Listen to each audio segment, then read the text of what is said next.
quirúrgico en el paciente con cirrosis.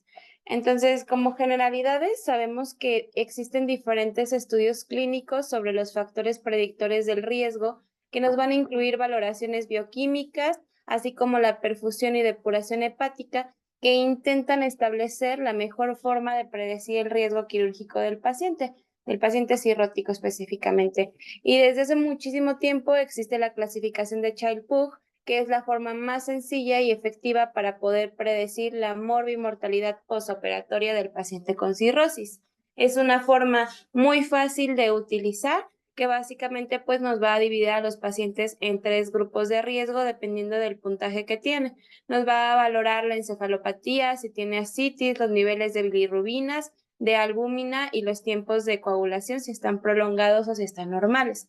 Entonces, además de la clasificación de A, B y C, tenemos el Child-Pugh, la clase, que sería por puntuaciones, donde A sería de 5 a 6 puntos, 7 a 9 puntos sería B y de 10 a 15 puntos sería la parte C. Esto es importante a la hora de que veamos los modelos predictivos porque nos toma en cuenta las puntuaciones y no solo si es A, B o C. Entonces, primero para la evaluación preoperatoria tengo que conocer yo la historia clínica de mi paciente, realizar una exploración física, estudios de laboratorio y algunos otros estudios complementarios. Cuando mi paciente ya está diagnosticado con alguna enfermedad hepática, hay que valorar siempre el riesgo del paciente. Si tiene una puntuación de Child-Pugh A, o sea, de 5 a 6 puntos, va a tener un 10% de mortalidad. Por lo tanto, va a requerir procedimientos efectivos y electivos más cuidados intraoperatorios especiales. Cuando entra en una clasificación B, el paciente tiene de 7 a 10 puntos y va a incrementar la mortalidad hasta un 30%. Aquí necesitamos optimizar las condiciones preoperatorias del paciente con la intención de que nuestro paciente se convierta en un Child-Pugh A. Cuando tenemos un paciente que está en estadio C, de 10 a 15 puntos, va a incrementar la mortalidad hasta un 82%. Es un paciente de muy alto riesgo de mortalidad, por lo tanto, las cirugías electivas van a estar definitivamente contraindicadas.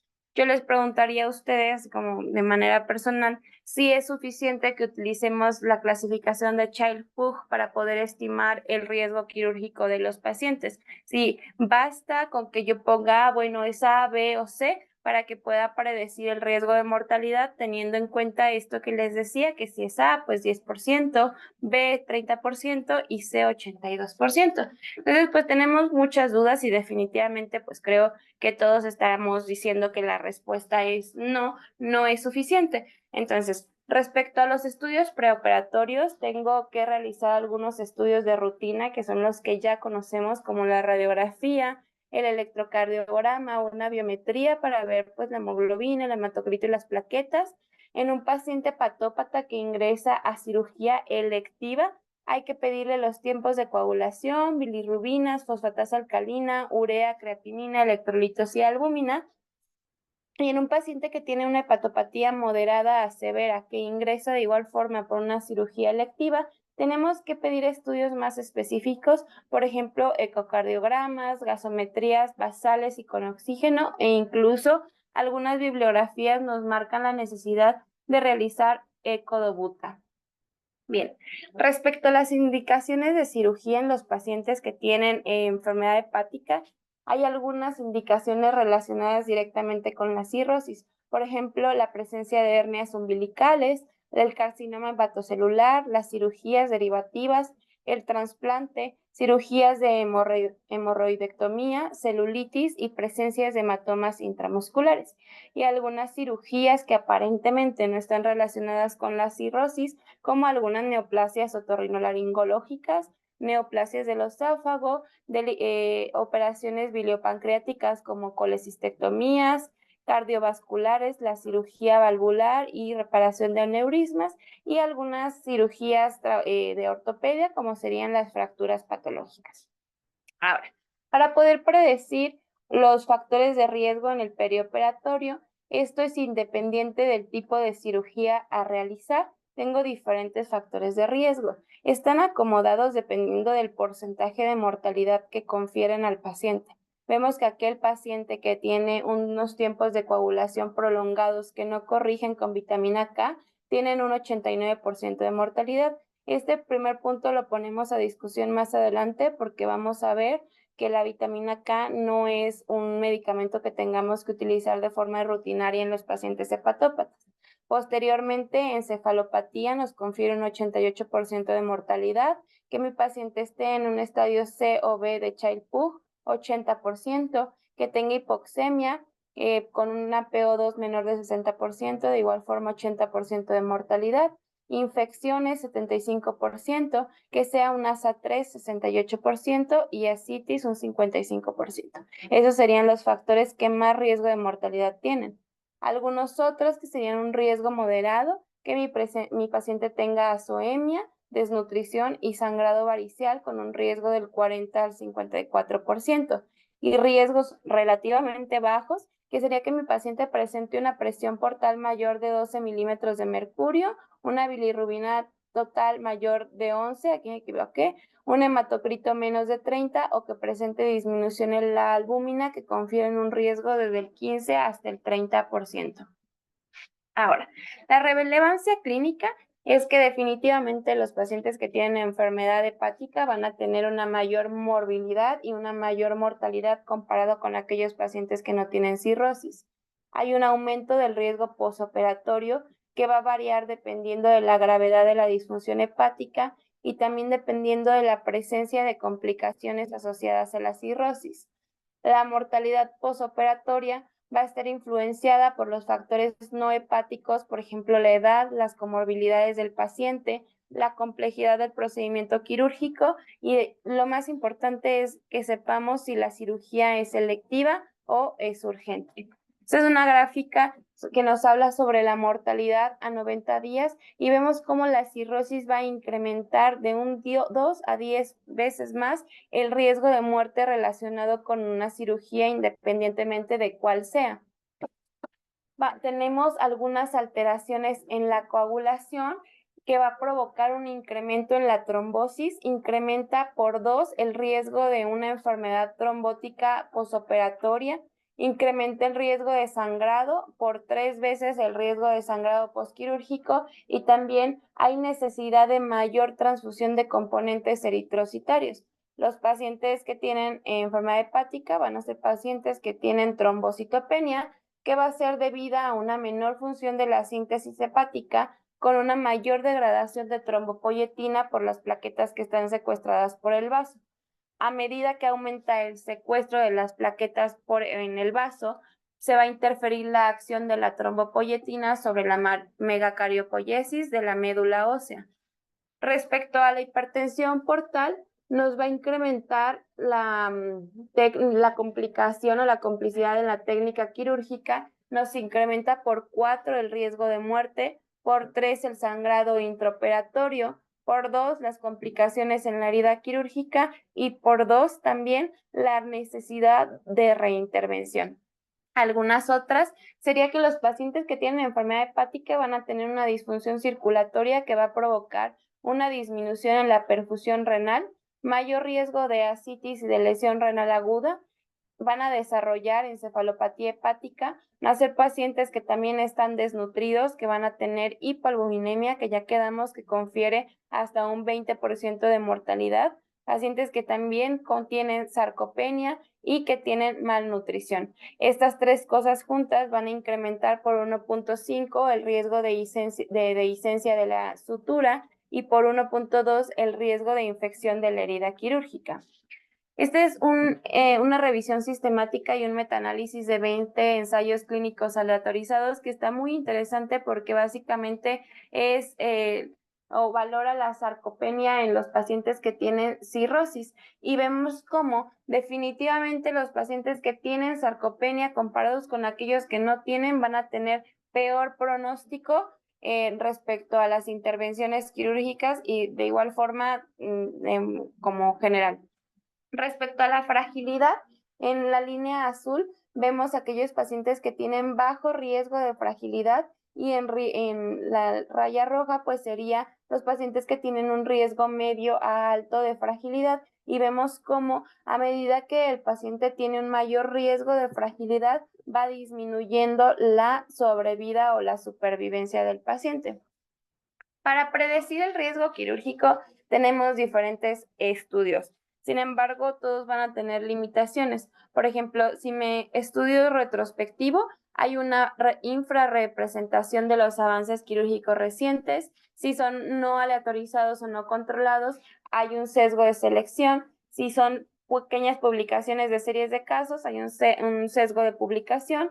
Si se habla sobre diferentes cirugías o diferentes estadios de la cirrosis, podemos tener un sesgo de confusión, y cuando los pacientes ya fueron cuidadosamente seleccionados, pues en realidad tenemos un sesgo de supervivencia selectiva. Entonces, como vemos, para predecir el riesgo quirúrgico es difícil porque tenemos muchos estudios, sin embargo, la mayoría de ellos van a tener muchísimos sesgos que van a hacer que la información no sea tan confiable. Entonces, lo que sí podemos tener en cuenta van a ser estas tres cosas.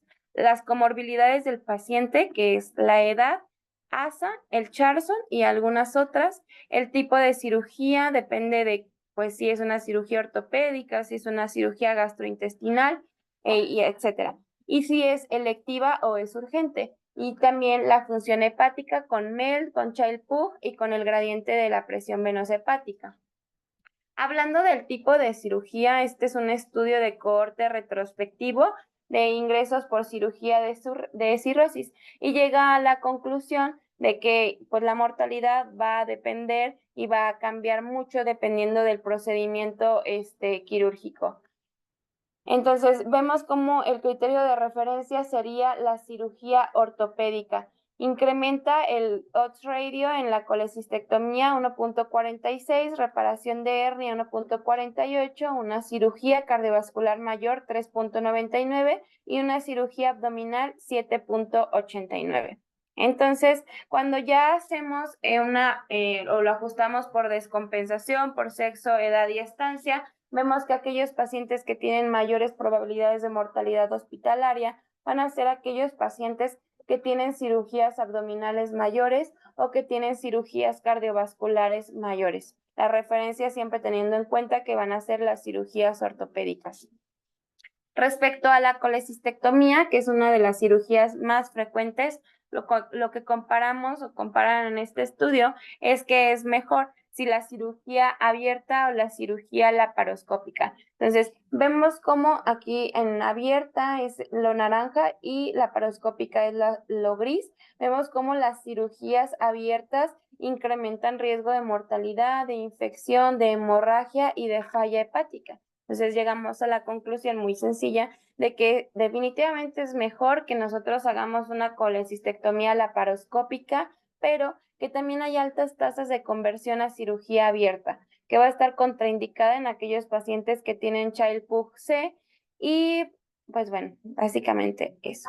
Respecto a las hernias, es una patología bastante frecuente en los pacientes que tienen cirrosis. Entonces, lo que necesitamos hacer es un control previo de la ascitis y definitivamente evitar las cirugías urgentes. Recuerden que las cirugías electivas van a disminuir el riesgo de mortalidad y de complicaciones posoperatorias. Vemos cómo la cirugía electiva en la reparación de hernia va a conferir una mortalidad de 0.6% a 90 días y que incrementa a 8% cuando la cirugía es urgente.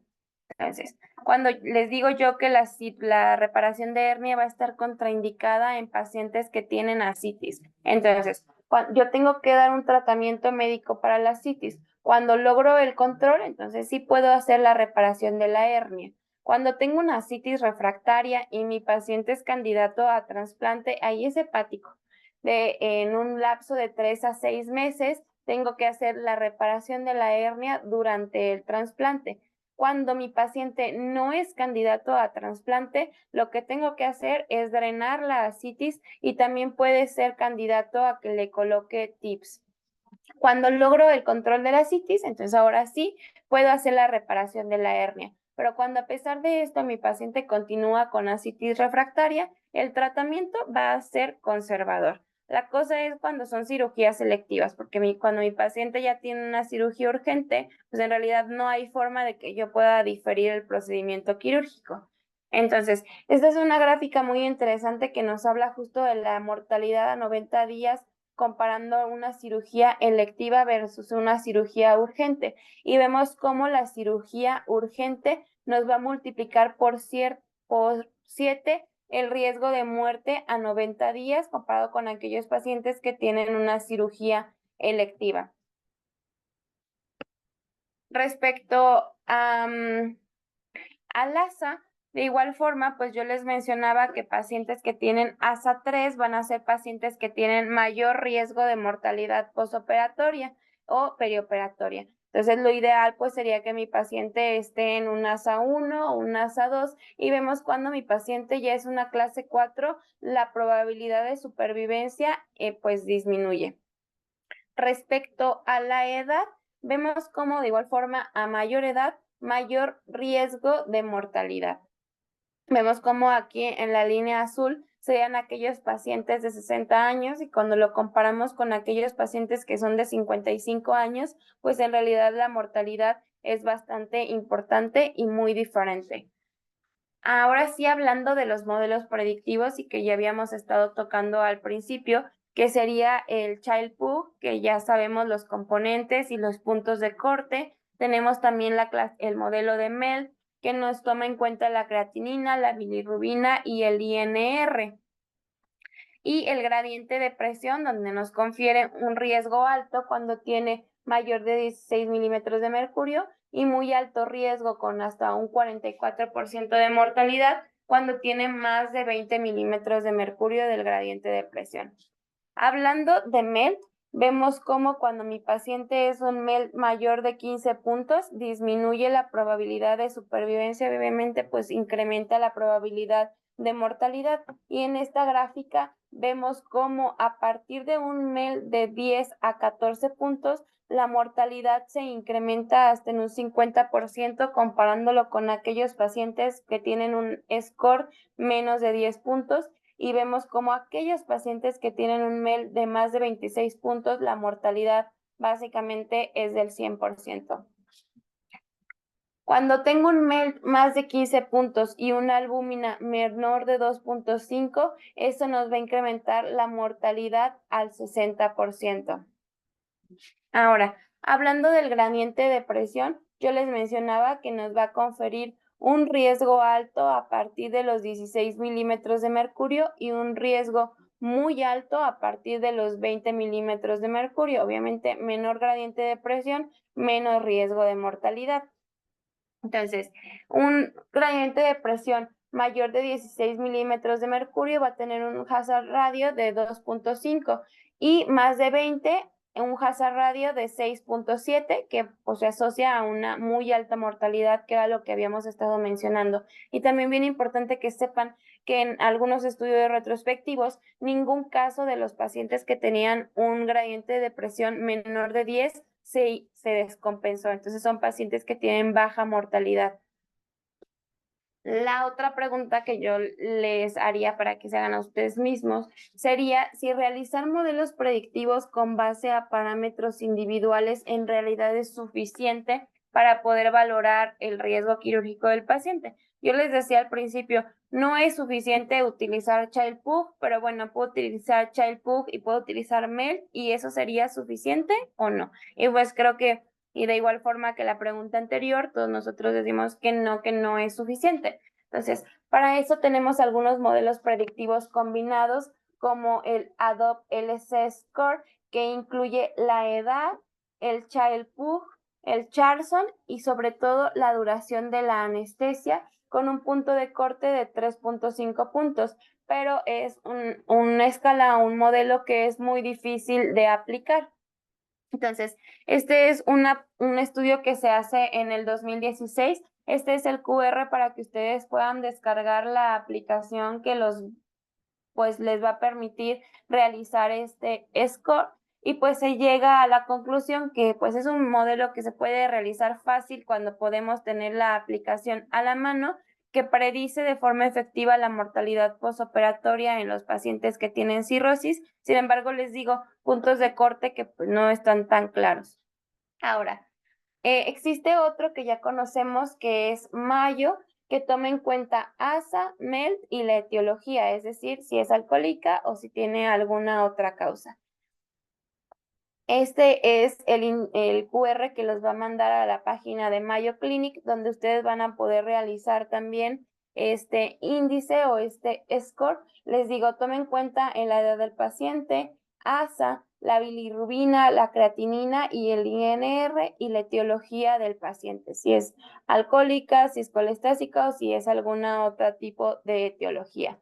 Algunos, pues, como contras, es que no nos va a incluir el tipo de cirugía, o sea, no nos dice si es urgente o si es selectiva, si es abdominal o es extraabdominal, no tiene en cuenta todas las etiologías y sobre todo que hay una sobreestimación de la mortalidad a largo plazo. Esto hacía que se pudieran diferir o rechazar a los pacientes a cirugía. Esta es una tabla bien interesante que nos habla de la mortalidad a 30 días y la mortalidad a un año, con el modelo de Mayo y con la mortalidad real que tenían los pacientes. Entonces, Mayo nos decía, bueno, a un año el paciente va a tener una mortalidad de 22.6%. Tú decías, bueno, pues no te quiero operar, pero en la vida real los pacientes tenían una mortalidad de 8.9%. Entonces ahí pues es sobreestima bastante, ¿no? La mortalidad del paciente. Eso a tener en cuenta como un punto en contra. El último modelo predictivo que quisiera presentarles sería el Vocal Pen, que va a tener en cuenta ASA, el tipo de cirugía, si es urgente o electiva, la etiología, la albúmina, las plaquetas, bilirrubina y si mi paciente tiene o no obesidad.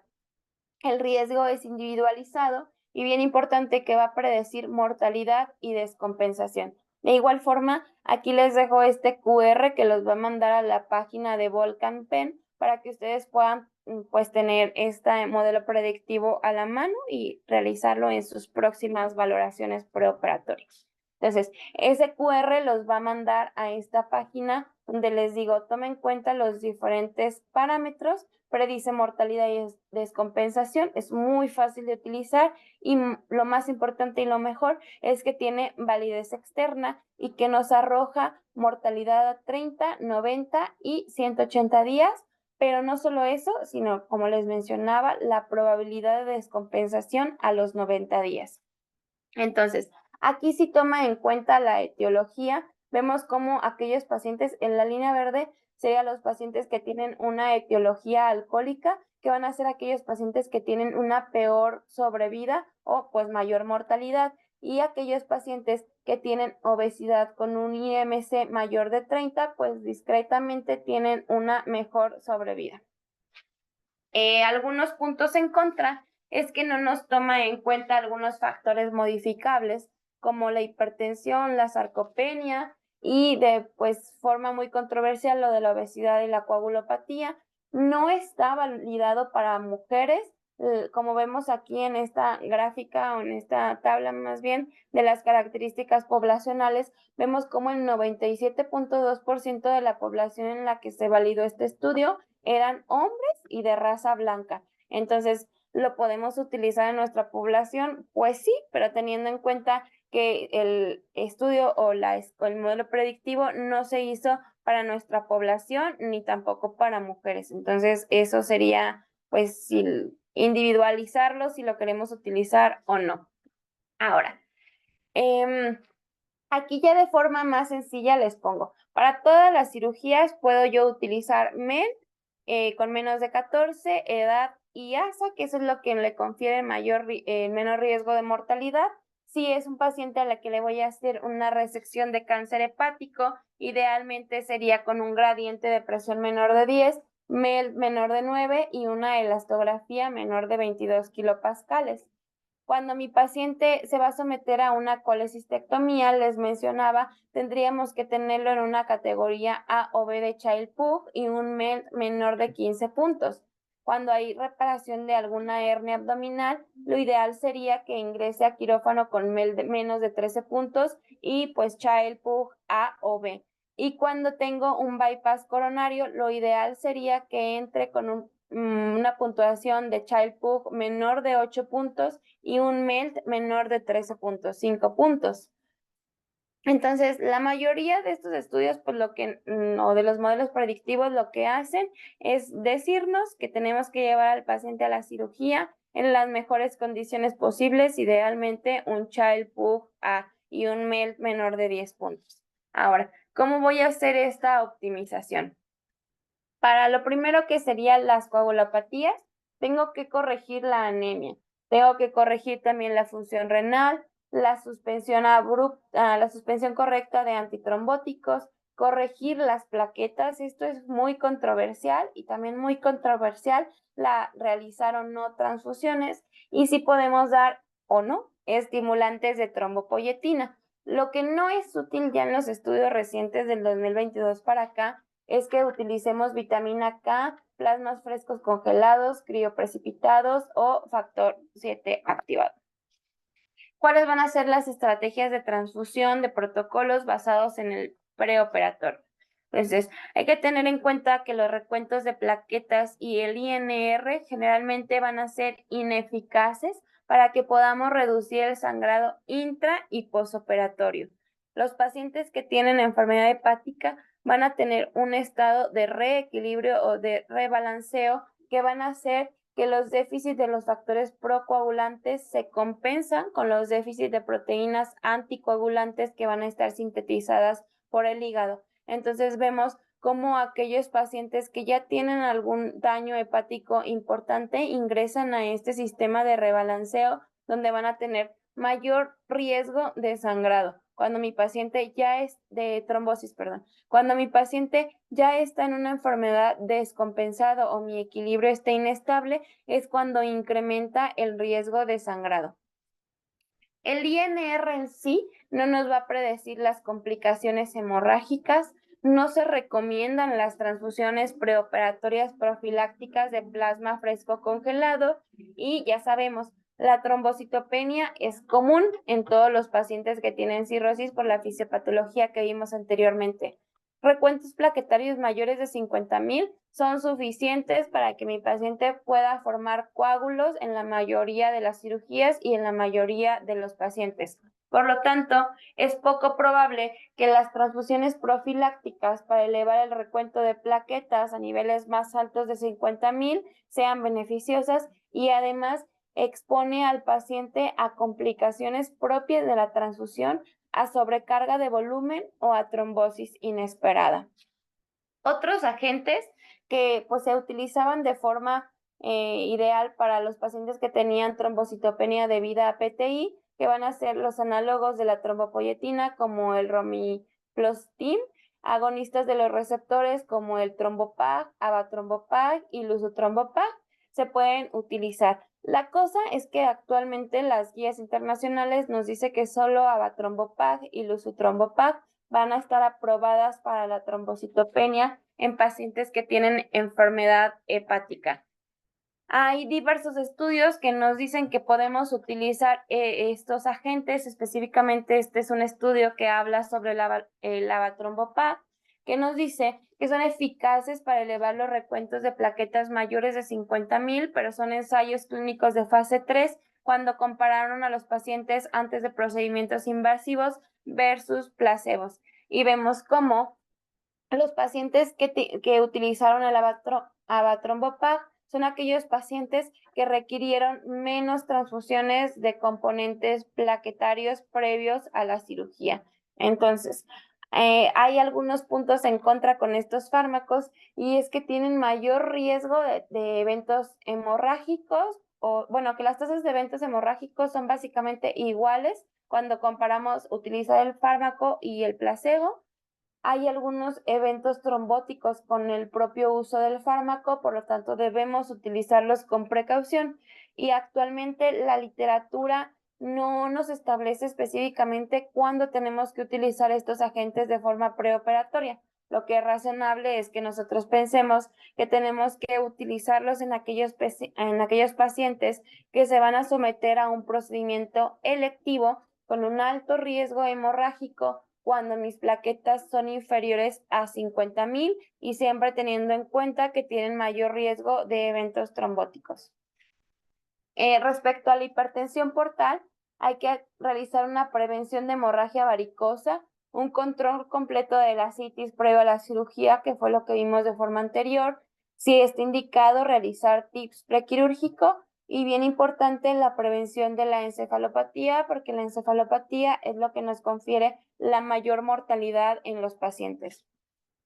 Entonces, bueno, ya sabemos que tenemos a los pacientes en una enfermedad compensada y en una enfermedad descompensada y que aquellos pacientes que están en etapas descompensadas o que ya están fuera de este balance van a ser aquellos que tienen un mayor riesgo de mortalidad y que dependiendo de la presión de gradiente venoso, pues tenemos el riesgo de que mi paciente tenga varices o que no tenga varices. Lo ideal sería de que mi paciente que esté en un estado descompensado, pues antes de la cirugía yo lo recompense o lo pase a un estado de compensación, valga la redundancia, para que pueda realizar la cirugía. Sin embargo, cuando mi paciente no puede pasar a este estado de compensación, hay un incremento en la mortalidad con un mayor riesgo de complicaciones. Por lo tanto, la mayoría de las cirugías, bueno, casi todas las cirugías electivas van a estar contraindicadas.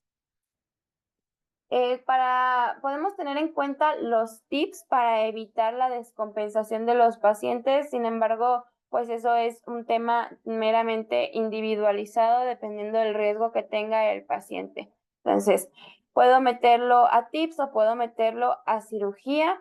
Si está descompensado, pues de igual forma, nuevamente tips o valorar lo del trasplante que les decía, la mayoría cuando son cirugías, por ejemplo, de hernias, y el periodo de espera al trasplante es de 6 meses, pues puedo intervenirlo durante la misma cirugía del trasplante.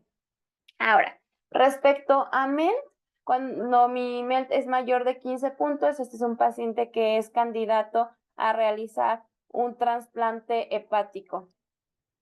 Hay que mantener la profilaxis para infecciones cuando mi paciente ya tiene antecedente de peritonitis bacteriana espontánea. Sin embargo, no hay recomendaciones específicas respecto a profilaxis más allá del tratamiento antibiótico pautado en otras situaciones. Respecto a los hábitos, medidas generales. Hay que decir al paciente que tiene que abandonar hábitos tóxicos, por ejemplo, el alcohol y el tabaco, que tenga un buen control glucémico y control de la obesidad, valorar las comorbilidades cardiopulmonares asociadas y las no asociadas a la cirrosis. Hay que ingresar al paciente a un programa de rehabilitación que va a constar de 3 fases. La primera sería la evaluación, la segunda prehabilitación y por último, propiamente, la rehabilitación del paciente. En la evaluación es todo lo que ya vimos. Hay que valorar la sarcopenia con antropometría, dinamometría, pruebas de la marcha, bioimpedancia, realizar pruebas neuropsicológicas, valoraciones nutricionales y las intervenciones propias de enfermería. Ahora sí pasamos al segundo punto, que sería la prehabilitación, donde mejoramos las condiciones generales del paciente. En caso de que amerite tips, pues los puedo colocar y posteriormente entraría mi paciente a esta fase de rehabilitación donde el programa de ejercicios va a ser aeróbico y anaeróbico individualizado y generalmente pues tiene que ser supervisado por un fisioterapeuta o enfocado a las diferentes metas que tenga el paciente. Hay que realizar un ajuste en las dietas en los componentes nutricionales del paciente, micro y macronutrientes. Hay que favorecer los snacks nocturnos y evitar periodos prolongados de ayuno, favoreciendo proteínas vegetales y las dietas con fibras, y podemos o no dar suplementos nutricionales según la comorbilidad de los pacientes. Respecto a las pruebas neuropsicológicas, si mi paciente tiene algún trastorno depresivo, algún trastorno de ansiedad, tengo que realizar tratamiento o dar un tratamiento específico y mandar a mi paciente a técnicas de afrontamiento o terapia cognitivo-conductual para ansiedad y para depresión. Por último, las conclusiones sería que los pacientes con hepatopatía crónica van a tener una muy alta mortalidad postquirúrgica que no bastan los modelos predictivos individuales, que lo ideal es que realicemos modelos predictivos combinados como Mayo y el Volcan Pen, que el INR no nos va a predecir las complicaciones hemorrágicas y que no están indicadas las transfusiones profilácticas, no van a mejorar la sobrevida de los pacientes y que al contrario, pues nos incrementan el riesgo de complicaciones. Los pacientes requieren un manejo multidisciplinario y sobre todo que después de las intervenciones o cuando identifiquemos un paciente con cirrosis, pues lo tenemos que mandar a programas de rehabilitación. Y eso es todo de mi parte. No sé si ustedes tengan alguna duda o algo adicional que quieran comentar.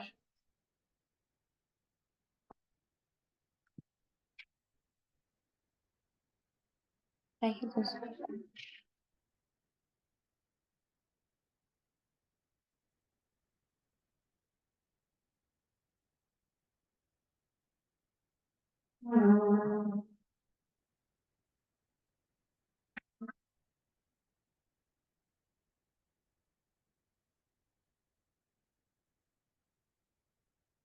Entonces, ¿qué tan estrecha debería de ser la vigilancia en aquellos pacientes que por algún motivo requieren, por ejemplo, de transfusiones?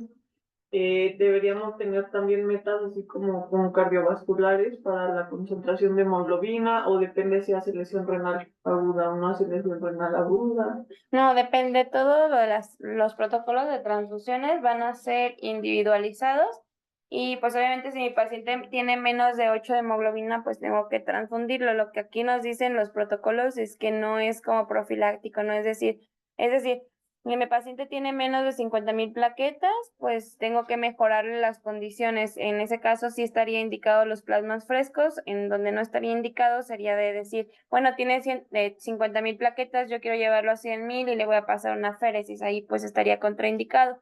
El seguimiento pues es igual que en cualquier paciente al que le realicemos transfusiones.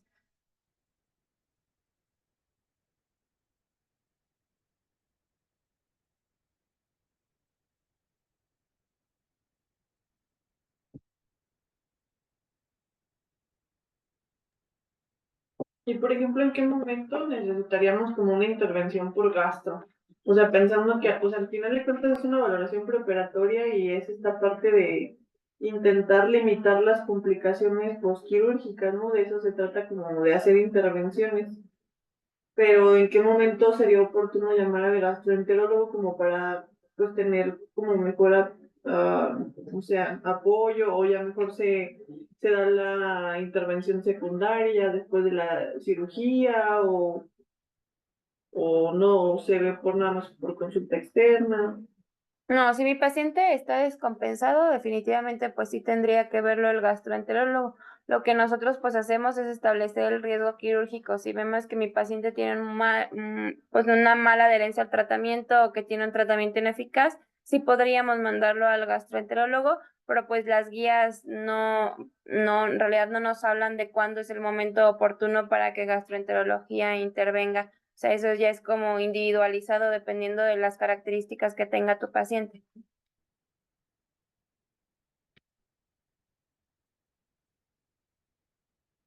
Yo tengo una duda, pero bueno, es más que nada de la tabla.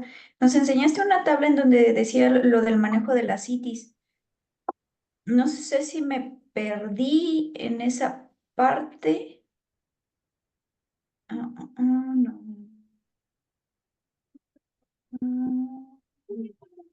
¿Qué es lo que quieres saber de eso?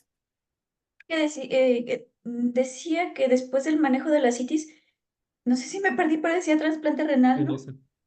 Ah, no, Sí, sí, es que me equivoqué. Sí, no, Ah, era trasplante es ay, hepático. ay, Sí les ay. dije que era trasplante hepático. Yo me equivoqué, lo puse mal, pero es trasplante hepático. Ok, nada, yo creo que me perdí. Gracias. Sí. la verdad, muy bien, Lena. Estuvo muy completa.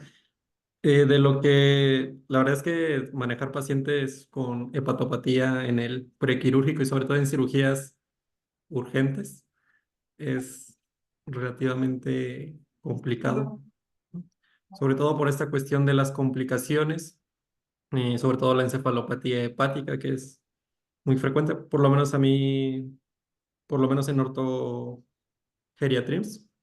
me tocó una paciente con cirrosis Child-C y encefalopatía hepática.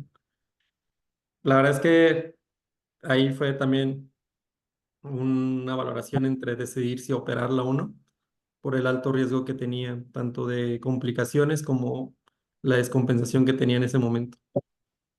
Y como estaba encefalópata, no podía tomar el tratamiento para la descompensación de la encefalopatía, ¿no? Que sería la L-ornitina, L-aspartato y el antibiótico. Entonces, pues, o la lactulosa, por ejemplo. Entonces, ahí la elección sería colocar una sonda nasogástrica, pero esa paciente tenía varices esofágicas y ahí tenían sangrado reciente. Entonces, ahí, pues, lo ideal sería que tuviéramos el tratamiento disponible por vía intravenosa O sus enemas, ¿no? o enemas, claro. Entonces, pues ahí la paciente también tenía la cuestión de que no tenía tanto apoyo familiar, bueno, económico, Económico. para conseguir sobre todo la ornitina L-aspartato intravenosa y la lactosa, ¿no? Para los enemas. Y aparte, pues es complicado que lo preparen en el piso de cirugía. Entonces, sí es complicado, sobre todo en estos escenarios que comentaste de descompensación, ¿no? Porque son pacientes que tienen ascitis, le inicias el tratamiento para diurético para mejorar la ascitis y hacen una lesión renal aguda o hacen alguna otra cuestión, una peritonitis bacteriana espontánea. Entonces, prácticamente yo considero que podríamos manejar la mayoría de los escenarios, pero en esos escenarios donde se vuelve un poquito más complicado, valdría la pena la valoración por gastroenterología. A lo mejor también pensando en una derivación, sobre todo para tips, a lo mejor enviarlo a gastro, sobre todo con ese fin para protocolizarlo, ¿no? O trasplante, ¿no? En caso de que sea candidato. Candidato. Sí, también me gustaría agregar, es muy curioso, ¿no? Que casi siempre asociamos las alteraciones hepáticas con problemas, sobre todo con hemorragias. Sin embargo, como bien mencionabas, pues es un cambio bastante importante tanto para la hemorragia como para eventos trombóticos, ¿no? Y muchas veces los eventos trombóticos pues van a dejar más secuelas que la propia hemorragia. Hay algunos protocolos, algunos estudios de los que yo he alcanzado a leer. La verdad es nunca he visto cómo se hacen, pero es la tromboelastografía. Es sobre todo en el transquirúrgico para valorar pues qué tipo de alteración de la coagulación tiene el paciente y de qué intervención se podría beneficiar más, ¿no? Según el patrón de la tromboelastografía. La verdad es que es muy complicado y no me lo he aprendido, pero les comparto una revisión para ver si podemos ver un poquito más de eso. Muchas gracias, Rick. La verdad es que sí, los pacientes zapatópatas siempre son como los más complicados, son los que tienen una polifarmacia increíble y como les decía, paciente cirrótico va a ser un paciente sarcopénico y que de por sí la mortalidad va a estar incrementada por la propia cirrosis, ahora peor cuando tienen fragilidad o tienen sarcopenia, que pues son la mayoría de nuestros pacientes, ¿no? Entonces, totalmente el tratamiento es individualizado. Lo ideal sería que no difiriéramos procedimientos quirúrgicos, que pues todos los pacientes lleguen a someterse a cualquier cirugía que necesiten, sin embargo en las mejores condiciones posibles, y es ahí donde nosotros debemos intervenir. Algunos tratamientos que mencionábamos, como estos del trombopag, todos esos, pues en realidad son tratamientos que están caros. En el IMSS hay el trombopag y nada más. Solo los otros medicamentos que sí están aprobados para enfermedad hepática no están disponibles en el instituto, por ejemplo. Entonces, como mencionaba Rick, son tratamientos que están caros y que a veces pues los pacientes no los pueden costear y esto hace que la mortalidad y el pronóstico del paciente pues sea muy sombrío, ¿no?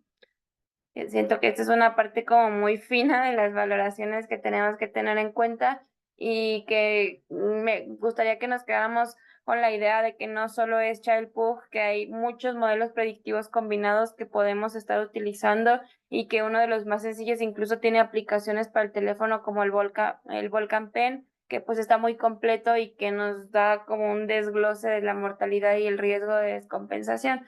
Entonces, solo pues ya, como para concluir.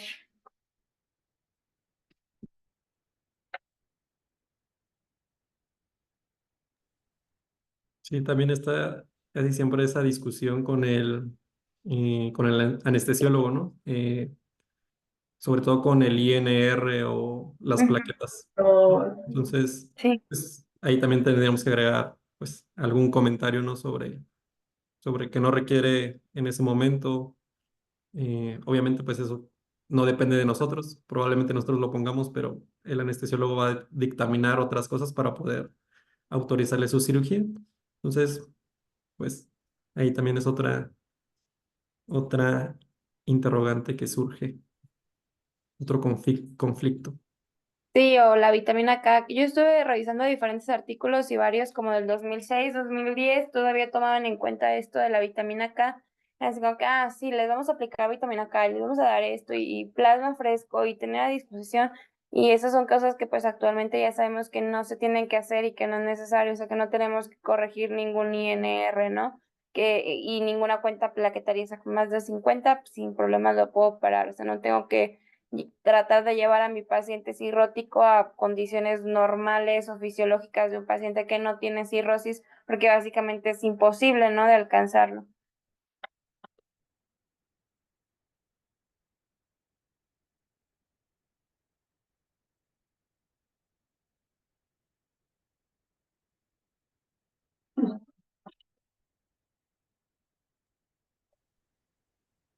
¿Cuánto les toca ver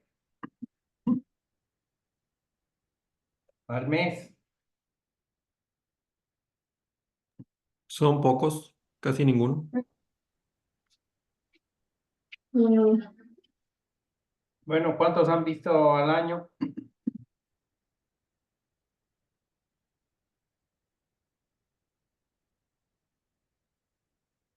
pues casi Yo no. creo que Yo, uno yo o sí he dos. visto pacientes que nos piden interconsultas por descompensaciones de cirrosis hepática, pero no específicamente como para valoraciones preparatorias, más bien es como por todo esto de la encefalopatía y optimizaciones de tratamientos, pero para BPO la verdad es que creo que no me ha tocado hacer ninguna. Y que bueno, porque apenas acabo de aprender a hacer como todo lo que sí se tiene que hacer. Creo que si antes me hubiera tocado hacerla, pues hubiera puesto ahí, tener a disposición plasma fresco congelado y vitamina K y hubiera puesto las cosas que ya sabemos que no se hacen, ¿no? Ok, qué bueno que aprendiste eso. Pero no rotan por medicina interna. Sí, bueno, cuando estábamos en el R1 y en el R2 sí nos tocaba ver más hepatópatas, pero ya ahorita casi no vemos por el tipo de población que ya estamos manejando, que ya pues arriba de 70 y más, ya casi no nos dejan pacientes jóvenes y es raro el paciente con hepatopatía que vemos. Lo llegamos a ver en la consulta, pero pues no descompensado y estas cosas, o no para valoración preoperatoria. Ujú. Sí, realmente hay pocos pacientes mayores sobre todo mayores de 70 años con este problema de cirrosis, ¿no?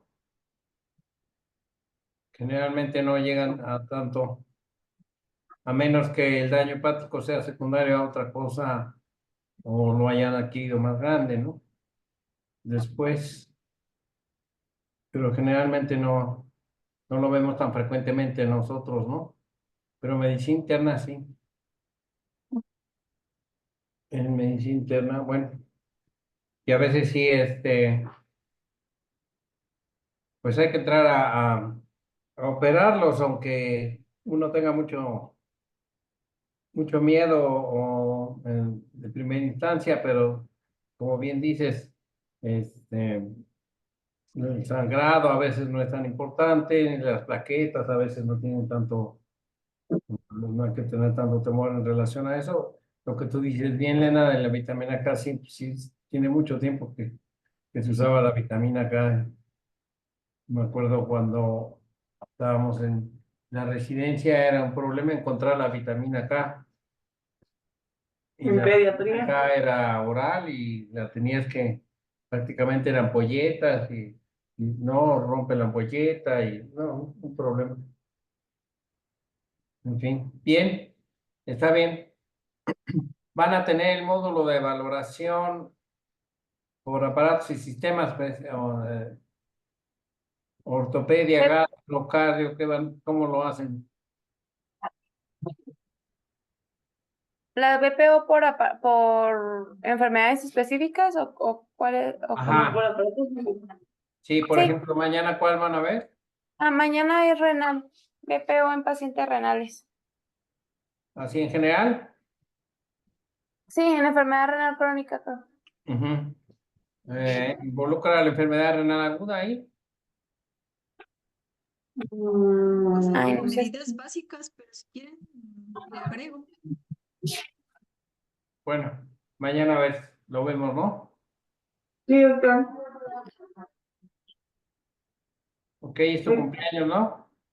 Sí, Ujú. Bueno, muchas gracias.